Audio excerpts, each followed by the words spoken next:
नमस्कार। आज के व्याख्यान में हम तृतीय वर्ष कला के द्वितीय प्रश्न पत्र निबंध और भाषा के अंतर्गत डॉक्टर रामविलास शर्मा के प्रसिद्ध उपन्यास प्रेमचंद और भाषा समस्या का अध्ययन करेंगे।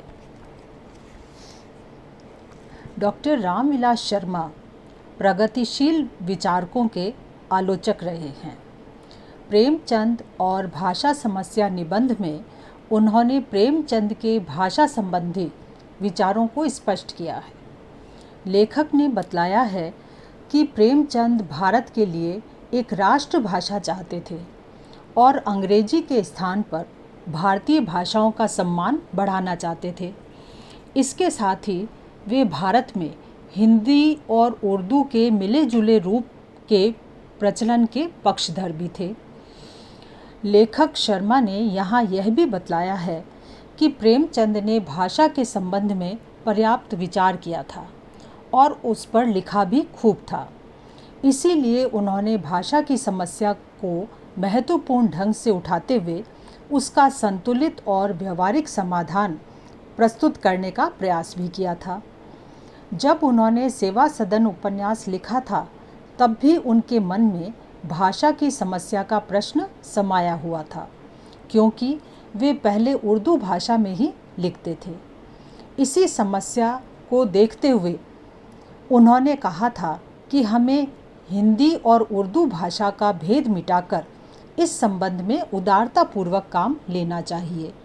उस समय उर्दू और हिंदी का प्रश्न उनके सामने नया था। राष्ट्रभाषा के प्रश्न के संबंध में उनका विचार था कि देश की एक राष्ट्रभाषा होनी चाहिए, लेकिन वह राष्ट्रभाषा कुछ गिने चुने आदमियों की ना होकर देश के समूह की समझ में आने वाली होनी चाहिए। राष्ट्रभाषा के संबंध में उनकी सोच थी कि राष्ट्रभाषा केवल रईसों और अमीरों की भाषा नहीं हो सकती, उसे किसानों और मजदूरों की भाषा बनना पड़ेगा। इसी दृष्टि से भाषा भाषियों की सुगमता के लिए वे हिंदी का शब्दकोश भी बढ़ाना चाहते थे। इसके साथ ही राष्ट्रभाषा के राजनीतिक महत्व को भी वो पूरी तरह से स्वीकार करते थे। राष्ट्रभाषा को सही महत्व ना दिला पाने और उसके महत्व को ना समझने के कारण वे नेताओं की स्वार्थवृत्ति को ही मानते थे। राष्ट्रभाषा के प्रति उदार मन रखने के कारण उन्होंने राष्ट्रभाषा में स्वयं साहित्य का सृजन किया था और हिंदी साहित्य के महत्व को गौरव प्रदान किया था। प्रेमचंद सरल भाषा लिखने के पक्षपाती होते हुए भी साहित्य की कठिनाइयों को भली भांति समझते थे। इस संबंध में उनका विचार था कि जब तक जनता में शिक्षा का अच्छा प्रचार नहीं हो जाता, उसकी व्यवहारिक शब्दावली बढ़ नहीं जाती, हम उसके समझने लायक भाषा में तात्विक विवेचनाएं नहीं लिख सकते हैं।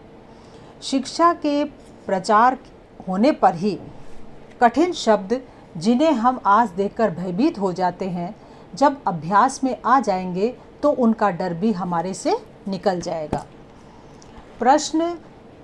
भाषा के प्रश्न के साथ ही प्रेमचंद जी ने लिपि के संबंध में भी अपने विचार प्रकट किए थे। उन्होंने कहा कि जिस प्रकार भाषा के विषय में उसकी पहली शर्त यह है कि वह बोधगम्य हो, वैसी ही लिपि को भी सरल और सुबोध होना चाहिए। लिपि के संबंध में उन्होंने देवनागरी लिपि का समर्थन किया है।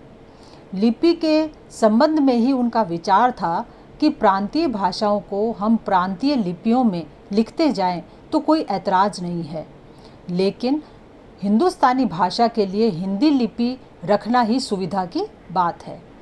वह इसलिए नहीं कि हमें हिंदी लिपि के प्रति कोई खास मोह है, बल्कि इसलिए कि हिंदी लिपि का प्रचार बहुत ज़्यादा है और उसके सीखने में किसी को दिक्कत भी नहीं होती, और भी अगर जुबान भी अगर एक हो तो लिपि का भेद कोई महत्व नहीं रखता है, ऐसा उनका मानना था।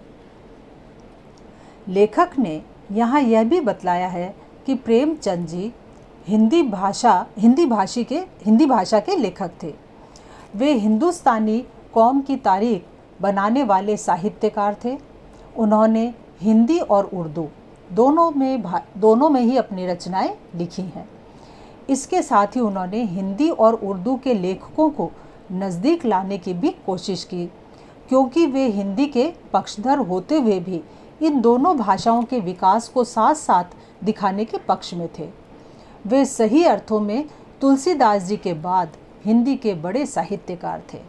यही कारण है कि जहाँ हिंदी उर्दू पढ़ने वालों ने प्रेमचंद की रचनाओं का आनंद उठाया, वहीं जातीय एकता का भाव भी पर्याप्त विकसित हुआ।